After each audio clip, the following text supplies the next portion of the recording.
Hello and welcome to our Study in Scotland webinar. Myself and my colleague Matthew will be giving you a quick overview about studying in Scotland, applying to university, and a quick overview of all the cities and universities as well that you have on offer. Right now you will be probably looking over your options to see what it is you want to study and where you want to study, and we hope that you will be choosing Scotland as your destination. Now, we know a lot of you will already be familiar with many of these universities, having lived very closely, but if you're from the rest of the UK, some of these university names might be brand new to you, and that's absolutely fine. Now, we do have 16 higher education institutions in Scotland, and they are all very, very different, and they're all around the whole of Scotland. So we cover quite a large geographical area.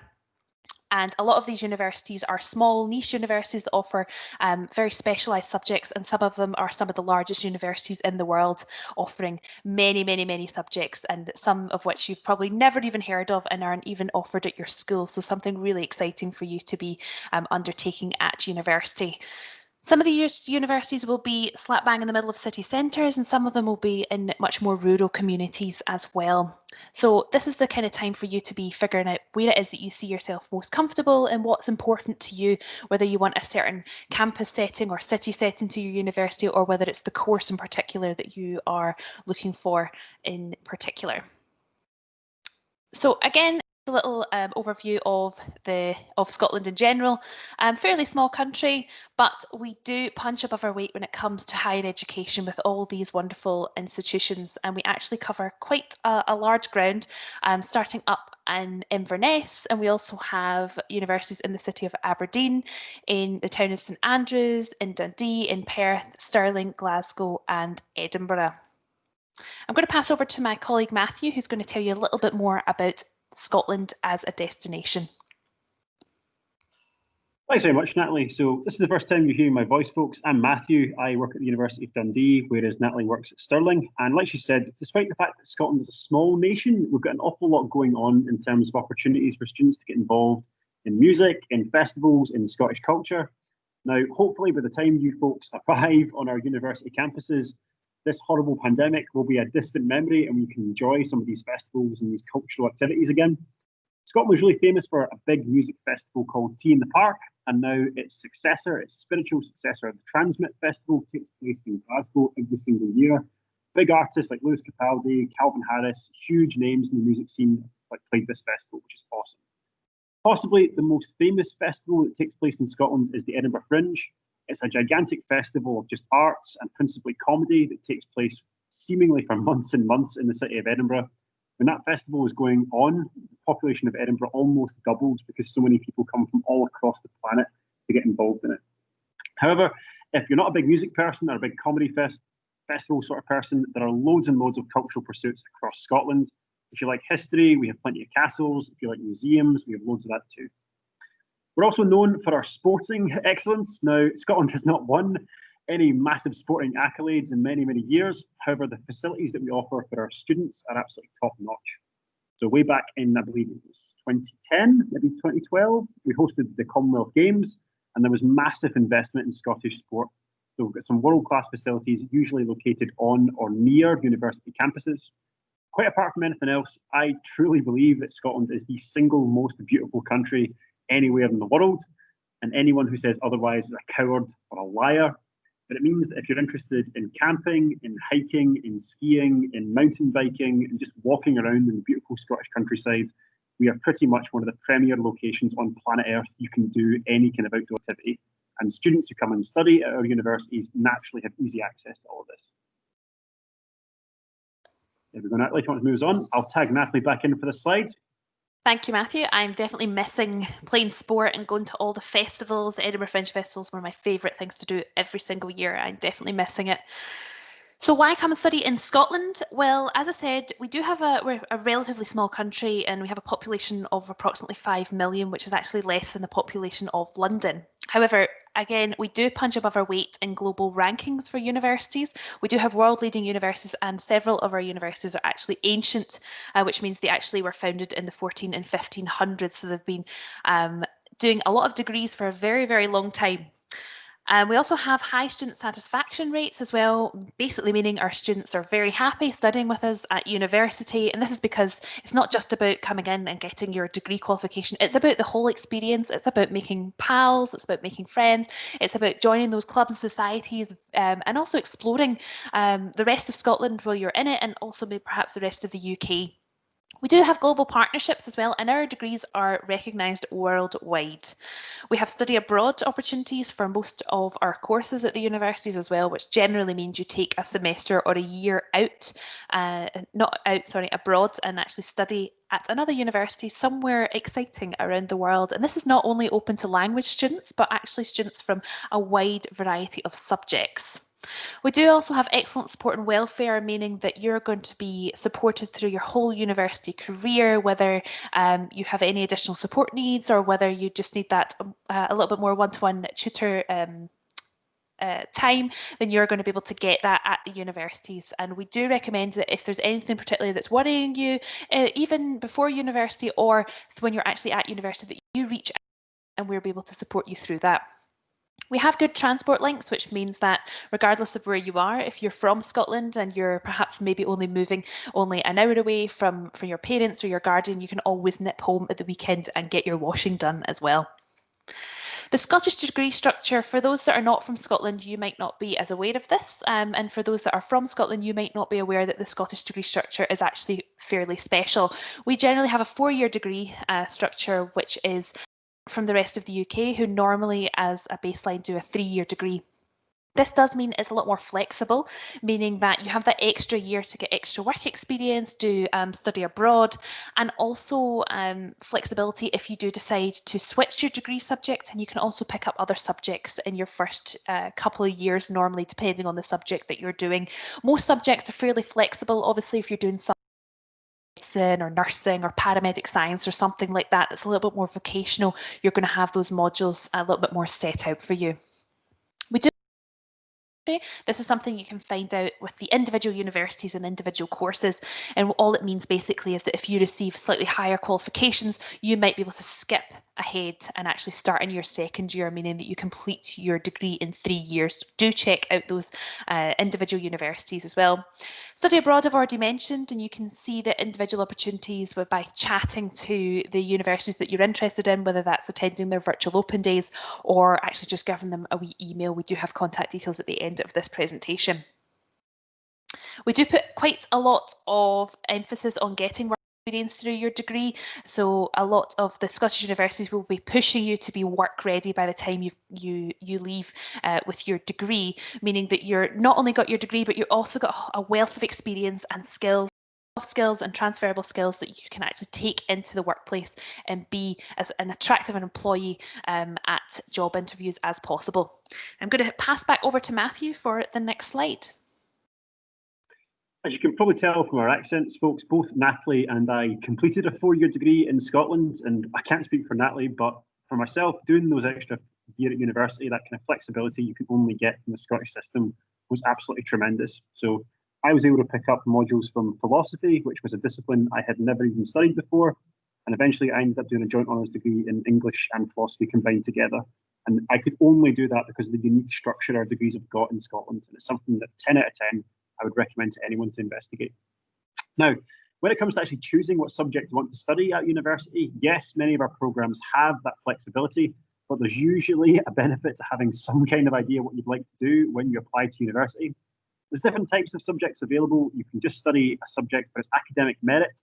So maybe you're just completely in love with the notion of history or physics or geography, and regardless what else you're going to achieve in your life, you're just desperate to study them at a higher level. You just want to pursue them for your own academic interest. Brilliant. There are more vocational programs. So those are ones that are tied to a specific degree or to a specific career. For example, if you want to go out and build bridges, clearly you need to be a qualified engineer in order to do that. If you want to be able to cut people open and heal them, you need to be a qualified doctor, because if you try to do that without a medical degree, you're basically just a serial killer. Nevertheless, if you've got a particular career in mind, usually there is an accompanying university degree to propel you towards that career. I'm thinking principally of things like medicine, dentistry, engineering. If you want to be a lawyer or a primary teacher or a nurse, usually you need to pursue the relevant degree at university in order to attain that career. And that's a perfectly valid reason to go to university in the first place. Now, these are just kind of two types of courses. There are some really weird and wonderful programs that are available at Scottish institutions, and we'll talk more about them in a little second. But something we try to draw your attention to is that lots of these courses might have similar names or maybe identical names that might have different entry requirements. So it might be that a particular university is looking for you to have maybe 3 Bs in your A levels, or maybe 2 As and 2 Bs in your hires. Come onto their physics course. That might be a reasonable set of entry requirements to come and study physics at the University of Joe Bloggs. Another university might be looking for completely different entry requirements, and it's up to you as a good informed student to find out what the entry requirements are and make sure that they are in line with what you're expected to achieve. If you want to do this slide on to me, please, Natalie. Now, I mentioned some weird and wonderful courses that are on offer in Scotland. These are 10 actual degrees that exist somewhere in Scotland at the moment. As you can see, there are some really weird and wonderful programs that you can pick up at university level. I believe at last count, there are somewhere in the region of 3,000 different degrees you can choose from across the 16 different universities in Scotland. Whatever it is you want to study, whether it's something very, very specialised or something much broader, I guarantee you there will be a degree somewhere in Scotland you can pursue. My personal favourite on this list is the degree in brewing and distilling. This is where you learn to either brew beer or to distill whiskey. And yes, before you ask, you can absolutely drink the beer that you brew and the whiskey that you distill if you choose that course. I also like the degree in golf management. Scotland is actually the birthplace of golf. We basically invented the sport. And it's wonderful that even after all these hundreds of years since then, we still have a degree that is closely tied to that sport. Again, about the most Scottish degree you could possibly imagine. Have you got a particular favourite course on the list, Natalie? Or like is it a degree in Scotland that's weird or wonderful you want to tell us more about? Well, I actually, like yourself, if I could go back to university, I likely would have picked brewing and distilling as well. And funnily enough, I also studied English with philosophy. So perhaps, we should actually have done a triple degree, including brewing and distilling. I really like the idea of the British Sign Language. I think it's a really unique degree, and it's also really not offered at many institutions. And it's just such, after watching all of the SNP and the Scottish Government actually doing their, their announcements every single day about during the lockdown, and seeing the people doing BSL in the background, I just think that's absolutely amazing, and I would have loved to be able to do that myself. Outstanding. I always forget that you and I have the same degree, Natalie, but I'll, I'll tag you back in and you can do the next slide for me. Thank you. Lovely. Okay, so applying through UCAS. So this is something you're probably thinking about doing just now. You've hopefully already started doing your personal statement, which we'll talk a little bit about in a second. So the deadlines that you're going to want to be looking out for, the general deadline for the applying through UCAS, with the exception of medicine dentistry, which tends to have an earlier deadline of the 15th of October, the general deadline is the 15th of January. Now, this might be not what your school's told you. They probably will have an earlier deadline for you before Christmas, and this is because they want to make sure that they can have a little look over your personal statement, make sure your references are in place, and also just make sure that you are getting your UCAS application in time, because you don't want to be putting your UCAS application in after this deadline, because it is equal consideration for all courses on the 15th of January and before. So that's why you should always follow your own school deadlines or your own college or deadlines. You have a maximum of 5 course choices. So these are, you can pick whatever you want from across the UK. However, we would recommend that you do think, as Matthew says, think a little bit about what it is that you actually want to apply for, because you don't have an infinite amount of course choices, and also you only have one personal statement. So if you have 5 completely different course choices, this might be a little bit difficult to actually focus your personal statement on. The different sections of your UCAS application are shown there: your personal information, your choices, which is your course choices, your education. We want to know everything that you have studied from this point in time, even if you've not finished your qualifications. We understand that a lot of you will be halfway through your school year. That's absolutely fine. We want to know everything that you're studying just now and previously. Your employment section, this is only for paid employment only. Please do not worry if this section is blank. We totally understand, particularly in this current pandemic, that it's not as easy for people to actually go out and get part-time jobs as it's always been. So don't worry if this section is blank. It's not for work experience, though. It is only for paid employment. All of your work experience should be going in your personal statement section. And then you will also have a reference, which is generally filled out by a teacher or a careers advisor or somebody that knows you very well. Next up, your personal statement. So you do have only 4,000 character limits, approximately about 600 words. It's really not a lot of words to be able to sell yourself. So that's why we want to make sure that you're making it as focused as possible. What you want to be including is why you want to study the courses you've chosen. So we want to know that you're actually passionate about what you've chosen. You're not just plucked it out of thin air. So we want to know why you want to study it. So make sure you can answer that question to yourself first and maybe have a little chat to your friends or your family about it, which will start inspiring some ideas. We also want to see some commitment and motivation. This could be having completed work experience, or it could be starting a blog if you're interested in doing journalism, things like that. Some motivation towards your passion for wanting to do those courses. We also want to know that you've got a clear understanding of the subject. As Matthew already mentioned, not all subjects are what they say on the tin, and also something to bear in mind that a lot of universities might offer the same subject heading, but actually the content of the course is very, very different. So this is why you want to be attending those virtual open days, having a look at the course web pages and the prospectuses. We want to know your hobbies and interests and your work experience, and we want you to relate all of that back to the subject and think about the skills that you're going to need to do the subjects that you're picking and relate those to the hobbies and interests and work experience that you have. Please don't just list things, make sure that it's proofread and it reads well for the admissions departments at the universities who are going through so many personal statements every single day. You want to make sure that it's clear and concise and it's easy to pick out why you want to do the course and why you're good at it. I'm going to tag Matthew back in, my fellow philosopher. Thanks very much, Natalie. Now, the likelihood is if you want to move away from home to study at a Scottish university, so from anyone who's watching us in England, Wales, and Northern Ireland, I suppose it would be technically possible for you guys to commute from Cardiff or Bristol or London and still make it to university in Scotland, but you would need to stay awake for about 48 hours at a time and subsist entirely on coffee and Red Bull, and we just don't recommend that you do that. Even if you're Scottish and you're moving to a university perhaps in a different part of the country, that might entail moving away from home. And we recommend that if you're coming to study in our campuses, the best place you can live is in university halls of residence or in student accommodation. Now, there's lots of misconceptions about student accommodation that kind of float around, like because of various TV shows and on the internet. However, generally speaking, everywhere you could possibly stay on campuses in Scotland tends to be very secure, tends to be very nice and clean. We've invested a lot of money as universities in making sure that our accommodation is fit for purpose and just pleasant places for our students to live. Usually, our accommodation is situated either on the campus or very, very close to it. Prices can vary massively depending on the university you want to go to and the kind of accommodation they've got available. A big distinction that I'll make you aware of is that some accommodation is self-catered, which means that you do all your own cooking and cleaning. So basically, if you can't learn to cook very quickly, maybe that's not an option for you if your cooking's not up to scratch. Other types of accommodation are catered accommodation, where the university will have a canteen sort of set up where they'll provide some or maybe all of your meals for you. Again, depending how good your cooking is, depending how independently you want to live, how much money you're willing to spend, that'll dictate what kind of accommodation you go for. I cannot stress enough how many friends you will make staying in university halls. You will meet people that you will be in touch with for the rest of your natural life. It is all part of the student experience, and generally it's a very, very positive experience living in student halls. Fantastic. In addition to coming and living in halls, guys, there's so many ways that you can make the most out of your student experience. Probably the most obvious is by joining student clubs and societies. There's all the obvious clubs and sports teams you would expect. So basically every university in Scotland has a football team. We've all got a rugby team, a badminton club, a tennis club, a netball and basketball and all those fun things.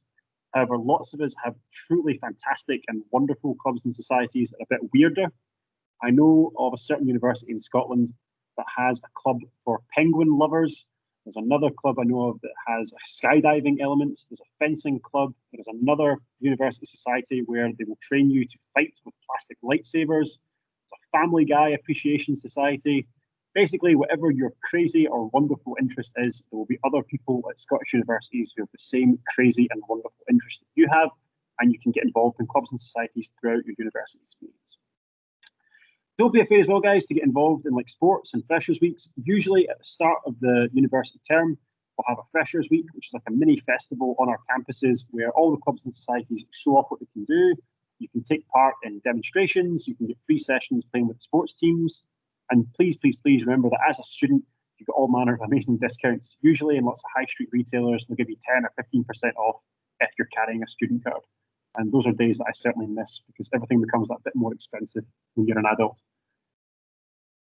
Sure does. Matthew, were you in any clubs or societies? I was in several. So I was, for a brief period, the treasurer of the Jane Austen Society at the University of Glasgow. And I also joined the Science Fiction and Anime Society when I was at university too. So Fantastic. Yeah. What about yourself, Natalie? Do you have anything fun that you did? Yeah, well, I was captain of the basketball team. And I also did rugby. Rugby was something I started at university. I'd never done before. I was very sad because University of Stirling got a Quidditch team just after I graduated, and I'm a massive Potter geek. So that's definitely something I would have done as well. If the prospect of joining a university Quidditch team, folks, if that doesn't appeal to you about studying in Scotland, then I don't think Natalie and I can help you anymore. Like, if that doesn't sound awesome to you, then who knows? Maybe you're in the wrong place. I'm confused. Yeah. So what we're going to do now, folks, is we're going to take you a quick run through the main cities in Scotland where our universities are. Now, we understand that some of you might live in these cities, some of you might be very familiar with these, but for other people, you might have never even heard of these cities. So we just want to give you a quick overview so you can have a little Google for yourself. The first one we're going to start in is the city of Aberdeen. It is located on the northeast coast of Scotland. Now, it is a beautiful city and it's the third largest in Scotland, and it's really well located because you've got the sea right beside you, but you've also got a really cultural city where you've got lots of shopping and music and gigs and things like that going on as well.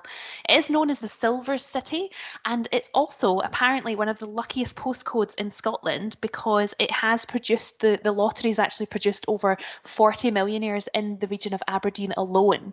Now, I always moan that I don't win the lottery, but I also don't play it, so that's probably where I'm going wrong. First, the second thing is that I don't live in Aberdeen. The universities that are up in Aberdeen, we have the University of Aberdeen itself, we have Robert Gordon University, and we also have the base campus of the University of the Highlands and Islands in Aberdeenshire as well. Moving on to Glasgow, we have several universities in Glasgow. It is the largest city in Scotland as well, and it's near where I actually grew up. I grew up on the west coast, so Glasgow is my nearest biggest city, and it's absolutely amazing. It's rich with history, and the amount of free museums that you can go into in art galleries during your free time is just absolutely fantastic. It does have, it's one of the UK's major and largest shopping destinations as well, if that's what you're into, and also a lot of media and creative industries that are there. We have a lot of art institutions there, such as the Glasgow School of Art as well, if this is something that you're interested in. And we do have some of the busiest music venues as well, such as the SSE Hydro in Glasgow, which has so many different gigs a week. So there's always something to do. If you're into music, then Glasgow is definitely the place for you. The universities that we have in Glasgow are the University of Glasgow. We also have the University of Strathclyde. We have Glasgow Caledonian University, and we also have the University of West of Scotland, as well as some campuses of the University of Highlands and Islands as well. I'm just going to pass over to Matthew to take on Edinburgh. Fantastic. Thank you very much, Natalie. So, whilst Glasgow is renowned for its music, Edinburgh is very much Scotland's kind of cultural centre and capital. In fact, it's been acknowledged as a UNESCO city both of architecture and a UNESCO city of literature. So, as you can see from these pictures, folks, Edinburgh is absolutely stunning. It is one of the single most beautiful cities anywhere on planet Earth. Millions of people come every single year from all over the world just to spend time there.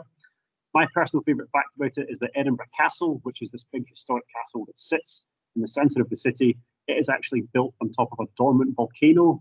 It's literally like something from a fantasy novel, and if that's the kind of environment you think you might want to study in, perhaps Edinburgh is the city where you would like to do it. It's the second biggest city in Scotland, so I think Edinburgh's population is somewhere in the region of about 400,000. So even though it's Scotland's capital, it's not a massive city. It feels very communicable. It feels very easy to get around, which is excellent if you're a student. You can manage to walk. There are a ton of universities that are located within Edinburgh or very close to it. Those naturally are the University of Edinburgh, Heriot-Watt University, Queen Margaret University, Edinburgh Napier, and Scotland's Rural College also has two campuses, one in the city and one just outside of Edinburgh in West Lothian. Now, the next university town we're going to talk about is Stirling, but Natalie actually works at the University of Stirling, so she is definitely best placed to tell you about it. So I'll tag you back in for this, Natalie. Thank you very much. I also am a graduate of Stirling as well, so more than happy to chat about the city. It is the ancient capital of Scotland. It's also located right in the centre of Scotland as well. You'll see there a lot of historic buildings, such as on the left there, we've got the William Wallace Monument, and then in the middle we've got Stirling Castle. So it's also rich with history, with two major battlegrounds very close by, which is the Battle of Stirling Bridge and the Battle of Bannockburn. We have a lot going on, and one of the nicest facts that I like about Stirling is that we have had a lot of ancient royals that actually were born in Stirling Castle, and the world's oldest football was actually found behind a wooden panel in Stirling Castle not that long ago. So a little fun fact about Stirling for you. It is home to one university, which is the University of Stirling, which is located just on the edge of the city on its own campus. Now, again, I am going to pass you back to Matthew because he is going to chat a little bit about Dundee, where he also works. It's not depressing, Natalie, isn't it, that Scotland has obviously been playing football for hundreds and hundreds of years, but we haven't seemingly got any better at it, which is kind of depressing. But it is, yeah. We probably should have practiced with that oldest football. That's probably why it's been lying there for so long. In any case, folks, I'll talk to you about the city of Dundee, which is where I currently work and where I currently live. There are two universities in Dundee. There is the University of Dundee, which is where I work, and Aberdeen University. So Dundee is known as the City of Discovery in Scotland. We are a UNESCO City of Design. So Dundee is just internationally recognised for its architectural and design brilliance.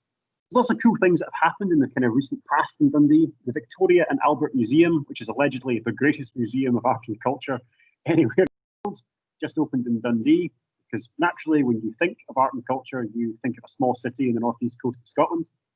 Moreover, like historically, lots of video games were originally developed in Dundee. So Rockstar Games began as a kind of small company within Dundee. They were founded actually by a couple of students. They are the company that are responsible for producing Grand Theft Auto, and laterally they make like Red Dead Redemption as well. So strong ties to the kind of cyber industry and the computer industry, which continue to this day. If you want to move the slide on for me, Natalie, I can tag in for the next one. Way up in the north of Scotland, there is the city of Inverness. Inverness is kind of nestled right in the middle of the Highlands, and if the idea of studying somewhere which is surrounded by some of the most beautiful scenery anywhere in Europe, and certainly some of the most beautiful scenery anywhere in Scotland appeals to you, maybe you'd like to study Inverness. It's a very historic town. It is located next to the banks of the very, very famous Loch Ness. Maybe if you want to go up monster hunting, if you are desperate to see the Loch Ness Monster, if you think that exists, Inverness is a town you might. There are a few universities in Inverness, or rather there is one big institution, the University of the Highlands and Islands. They also have campuses that are spread right across Scotland, most of which, as the name would suggest, are in the Scottish Highlands. But principally their main campus is in Inverness. Thank you, Matthew.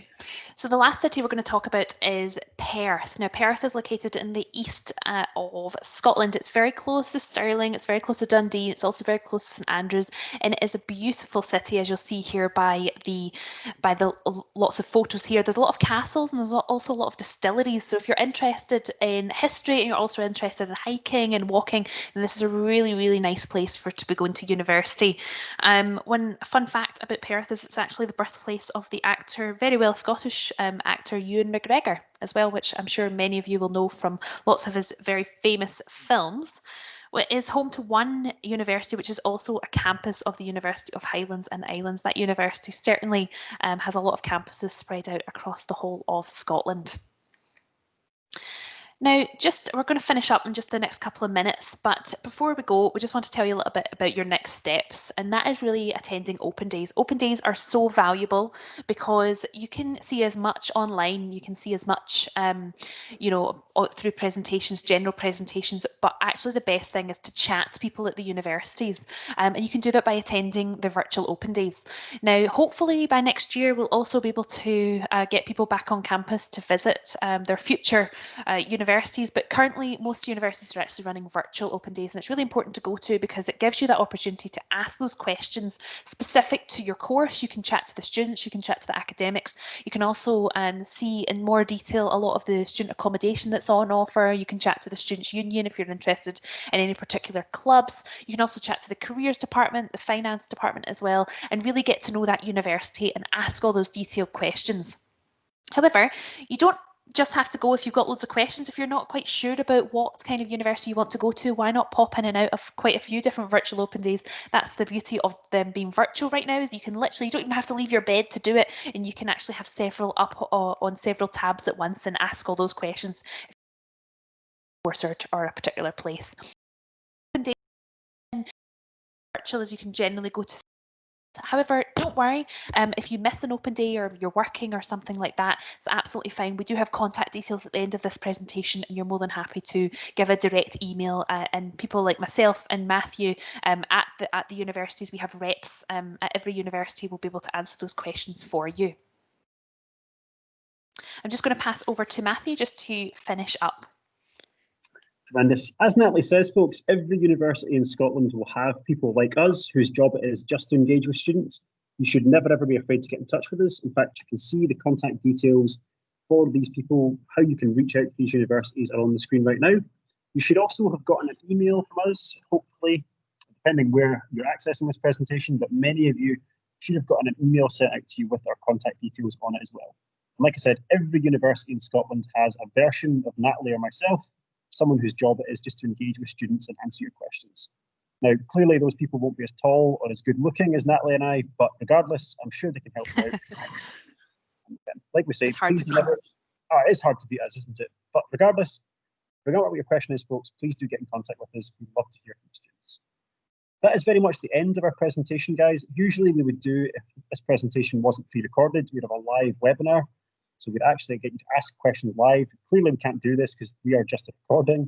But if you want to get in touch, please do find our contact details and send us an email, phone us up, whatever it takes. Now, thanks for tuning in. Thanks for accessing this presentation. We hope to see you at one of our universities in Scotland very, very soon. We love students who get in contact with us. But regardless where you are in the UK, folks, or maybe if you're watching us from further afield, hope you're happy, we hope you're healthy, and we hope to see you in Scotland soon. Take care and have a lovely day.